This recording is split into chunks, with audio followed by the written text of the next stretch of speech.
Et salut à toutes et à tous, j'espère que vous pétez la forme. Personnellement, ça va nickel. Si vous avez cliqué sur cette vidéo, c'est que soit vous êtes curieux, soit vous voulez vous bouger d'une autre façon que peut-être faire du jogging ou du vélo. J'ai décidé de faire une petite séance de plus ou moins 20-25 minutes et j'ai le plaisir de vous le faire partager. Si vous êtes chaud à le faire avec moi, préparez-vous et c'est parti. Alors nous allons commencer par une position de squat profond. Je commence souvent la séance de mobilisation en restant 2 à 3 minutes dans cette position qui demandera pour certaines personnes pas mal d'efforts. Vous verrez que ça va réveiller chez vous des muscles au niveau des jambes que vous n'avez pas l'habitude de mettre à l'épreuve. Et je souris déjà en pensant à certains qui retomberont sur leurs fesses. En attendant, mobilisez bien vos poignets, vos épaules, car ils seront fortement sollicités par la suite. Je vous félicite déjà si vous n'êtes pas encore à terre, mais je vois très bien ces quelques tricheurs sur les pointes des pieds, avec le talon levé là. Profitez de ce moment pour avoir un focus sur la position de votre corps, ressentir les difficultés, les gênes, peut-être des petites fatigues ou douleurs par-ci, par-là. Car c'est en mettant le doigt sur ces genres de détails que vous pourrez connaître les limites de votre capacité physique. Voilà, essayez de bien bouger dans cette position, de vous déséquilibrer. Je sais que ce n'est pas spécialement facile. Relâchez bien les tensions au niveau des épaules. Respirez bien surtout. On a tendance à dire qu'on retrouve cette position-là dans les pays asiatiques. C'est vrai. Pour y avoir été, la majorité des populations restent dans la rue dans cette position-là, en mangeant ou même en bricolant. Et croyez-moi, il ne reste pas 10 minutes, mais il reste des heures. Je reparlerai sûrement de cette position dans une autre vidéo. Sachez que cette position est très bonne pour le système digestif. Ok, on se relève, on relâche nos muscles, nos articulations, on se détend, on prend bien l'air. C'était la matinée pour moi. L'air n'est pas trop chaud, il est plutôt frais.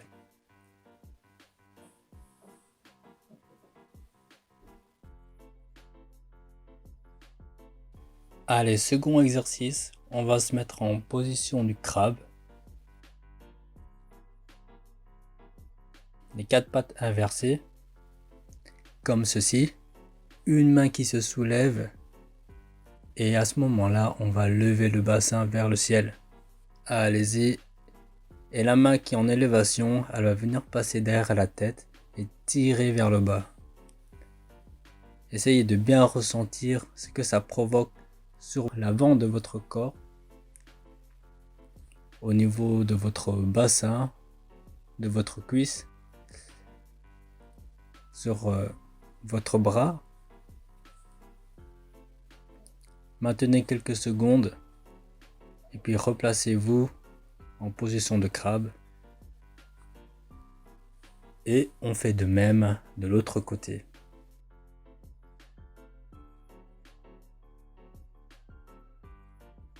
On essaie de répéter cet exercice 3 fois de chaque côté. C'est un très bon étirement pour toute la chaîne antérieure, c'est-à-dire la partie avant de la cuisse, des abdos, des grands pectoraux, mais aussi de votre grand dorsal.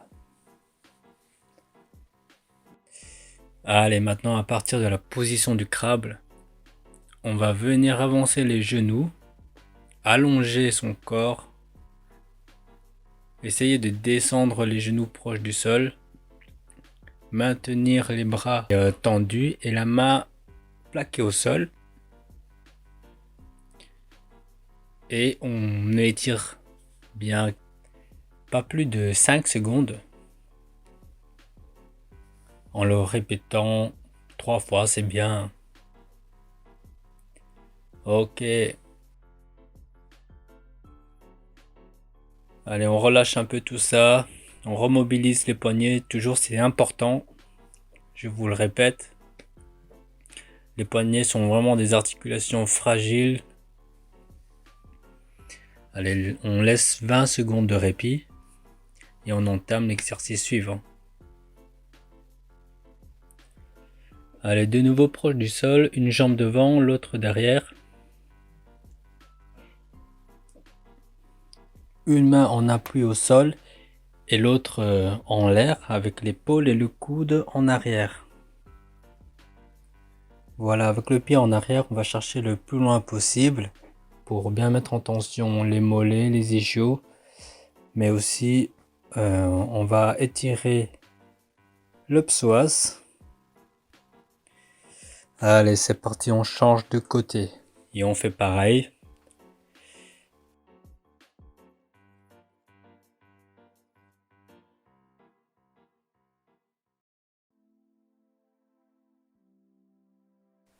Alors maintenant, on va passer à une variante.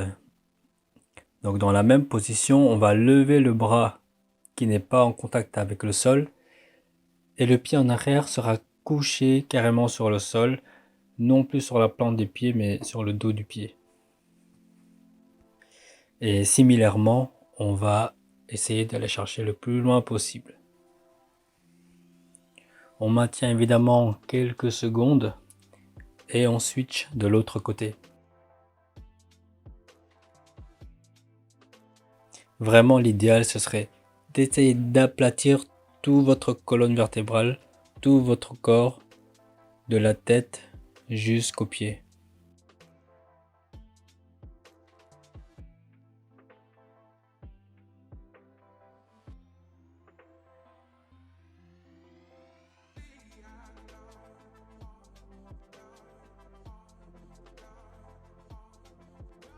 Et on se relâche.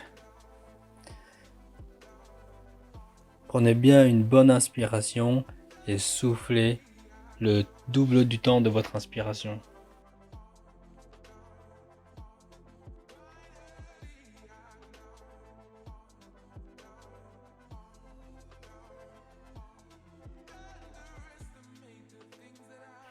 Allez, on y retourne, le sol nous appelle. On se met presque à genoux, attention, j'ai bien dit presque. Il n'y a que les mains et les pieds qui touchent le sol. Le genou est à quelques centimètres du sol. Glissez vos mains vers l'avant sans avancer vos fesses. Et une fois que vous êtes au max, plongez en avant à l'aide de vos bras, toujours tendus.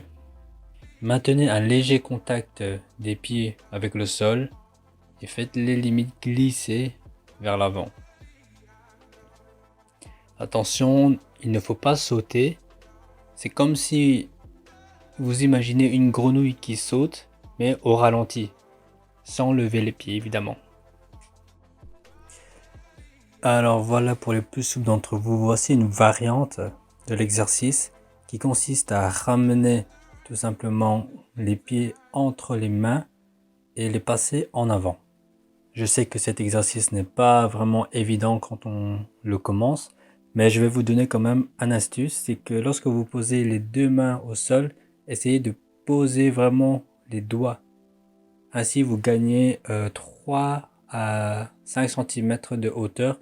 Ça va vous aider un premier temps. Ensuite, bien baisser les épaules, pousser contre le sol.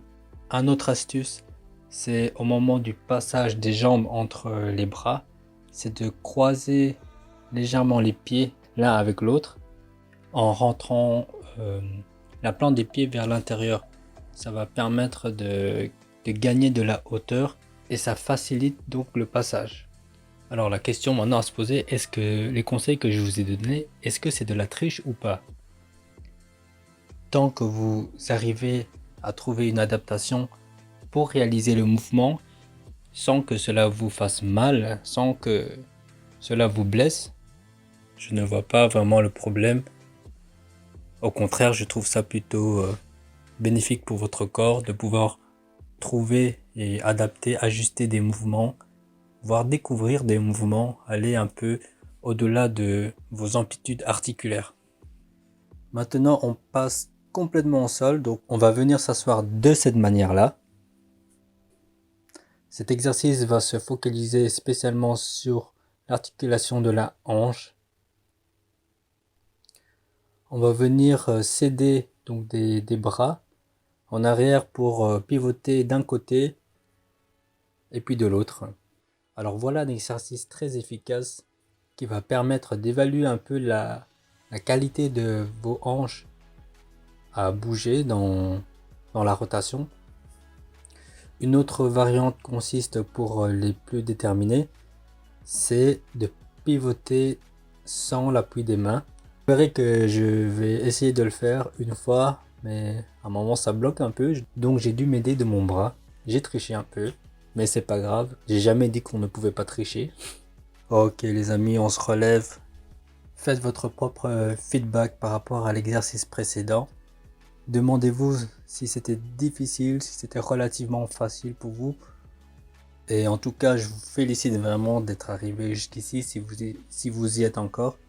Alors maintenant, on va passer à des exercices en lien avec des mouvements d'animaux, en commençant avec la marche des canards. Allez, c'est parti, mettez-vous accroupi et tout simplement, suivez-moi, mes petits canetons. Pour cet exercice-là, placez vos mains comme bon vous semble et effectuez des pas assez éloignés en avant et faites des pas chassés sur le côté, comme si vous fauchiez. De nouveau, cet exercice implique les mouvements au niveau des hanches, mais aussi va faire travailler le quadriceps. Je vous défie vraiment de marcher comme ça pendant 5 minutes. Veuillez quand même à maintenir le dos le plus droit possible, hein. C'est parti, maintenant on fait la marche arrière. C'est le même système, on va toujours faucher sur le côté. Ça demande vraiment de l'équilibre, de la coordination, un certain plage d'amplitude articulaire également.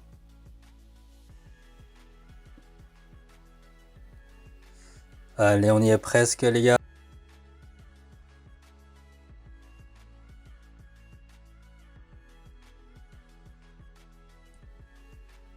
Et ok, on se relâche les amis, c'est bon. On prend 20 secondes de respiration. On remobilise bien les poignets parce que le prochain exercice va justement mettre en contrainte le poignet, les épaules. Parce qu'on va faire le déplacement du singe sur le côté. Allez, regardez-moi ça. On se met accroupi et on va venir placer les deux mains au sol, bien à plat. Et on va tout simplement prendre appui sur les bras et se balancer sur le côté de cette manière. Quand vous imitez le déplacement d'un animal, essayez de l'imiter jusqu'au bout. Et avoir une attitude physique décontractée permet de nous libérer et d'effectuer de nombreux mouvements. Voilà, on a une variante aussi de déplacement de singe, mais au lieu de fléchir les genoux, eh bien ils vont rester tendus. Les fesses sont donc plus élevées. Les mouvements que je fais sont des mouvements qui me viennent parfois spontanément. Par exemple ici, si j'ai envie de faire une roue, eh bien je fais une roue. C'était un mouvement que l'on faisait beaucoup quand on était petit. Et ou encore certaines personnes qui font de la gym, qui le font 10 fois mieux que moi d'ailleurs. Mais ça reste une mobilisation un peu acrobatique, mais je pense que c'est à la portée de pas mal de personnes. Voilà, on voit bien que je n'ai pas l'habitude de faire des roues. Je n'ai pas amélioré mes roues depuis ces dernières années. Pourquoi pas ne pas les inclure dans une séance de mobilisation? Et ça marche très bien. Waouh, waouh, waouh. Voilà les gars, ce n'est pas fini. Mais en tout cas, après ça, ça fait vraiment du bien. Relâchez-vous, respirez. Balancez vos bras, vos jambes. Allez les gars, on y retourne. Position de la bête. Et on avance. On fait bien intervenir la coordination des bras et des jambes. Imaginez-vous être un tigre de la savane, en train de rôder. Et ensuite on passe à la marche de l'ours. On va tout simplement lever le bassin en pyramide. Bien tendre les jambes. Marcher sur la plante des pieds sans lever les talons. Mains à plat, bras bien tendus. Et on fait des petits pas. Remarquez qu'à chaque pas, il y a comme un à-coup. C'est tout simplement pour mettre en extension mon dos. Donc à la fin de chaque pas, je vais creuser mon dos pour bien aller chercher l'extension, mais aussi une flexion maximale des épaules. Allez, on est bientôt à la fin de la séance, il nous reste un peu plus de 5 petites minutes. En tout cas, je vous dis un second félicitations pour être encore là.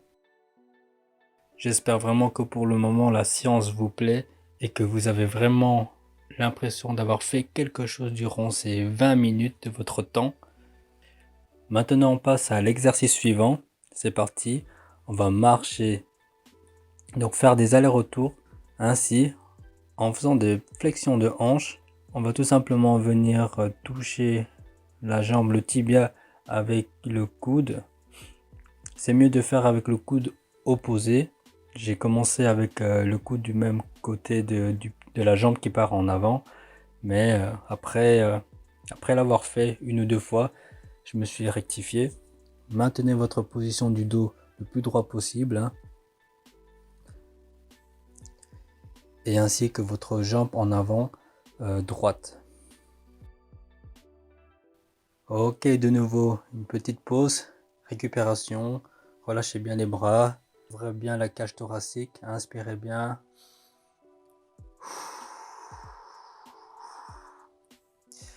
Comment ça fait du bien, n'est-ce pas? Alors ça chauffe ou ça chauffe pas? C'est dur, c'est pas dur, c'est facile? Dites-moi en bas dans les commentaires. Alors l'exercice suivant va consister à mobiliser la colonne vertébrale vers l'extension de nouveau. On va venir toucher le sol, fléchir les genoux, essayez d'avoir un maximum d'appui sur vos jambes, bien tenir l'équilibre. Donc ça commence comme ça, hein. Vous n'êtes pas obligé de toucher le sol. Une fois que vous êtes à l'aise, vous pouvez aller de plus en plus bas jusqu'à taper le sol du bout des doigts ou sur la main peut-être pour les plus flexibles d'entre vous.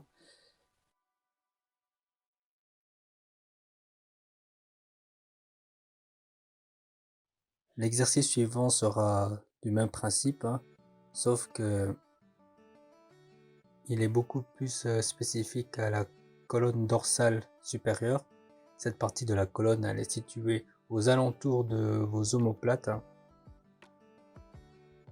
Aidez-vous d'une main au sol en appui et essayez de toucher avec l'autre main par un mouvement d'arc en allant en arrière et toucher le sol.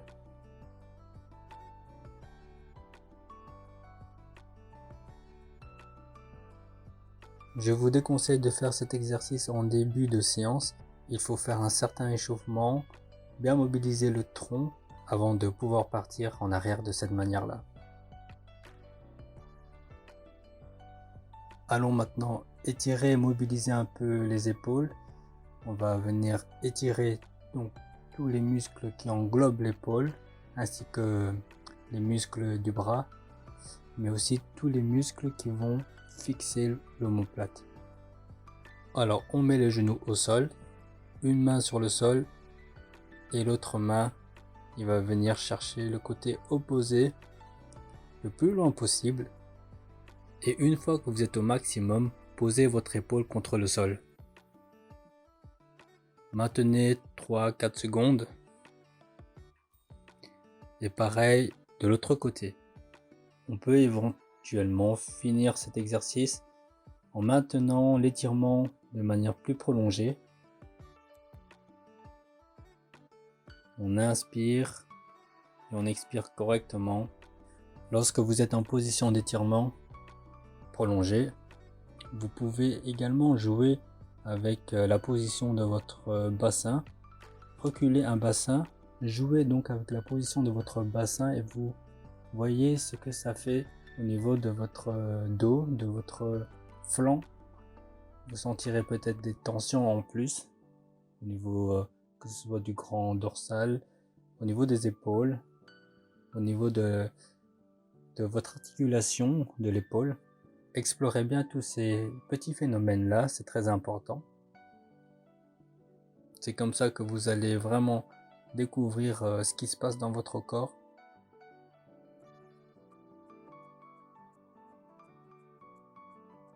Et enfin les amis, on passe au dernier exercice. Il commence par la position du crabe. Et à partir de là, on va pivoter sur le côté et atterrir en chute faciale avec les fesses vers le ciel. Telle la position de la marche de l'ours. Ou alors en yoga on appelle aussi la position du chien de la tête en bas. On pousse bien sur les jambes et sur les bras pour être le plus droit possible. Et on revient en position crabe. Et ainsi de suite les amis. Pour être sûr que vous êtes droit, aligné au niveau du dos, essayez de creuser votre dos lorsque vous êtes dans la position du chien, la tête en bas.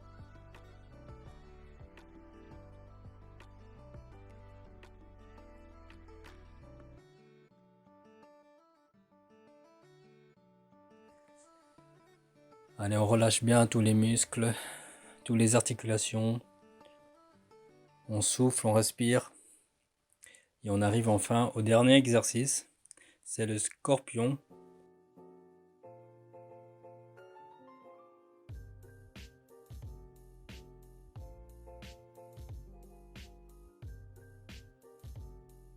On ne démarre plus en crabe, mais en position de la bête à quatre pattes. Et là, de nouveau, pareil qu'avec l'ours et le chien tête en bas, on va tendre les bras, pousser contre le sol.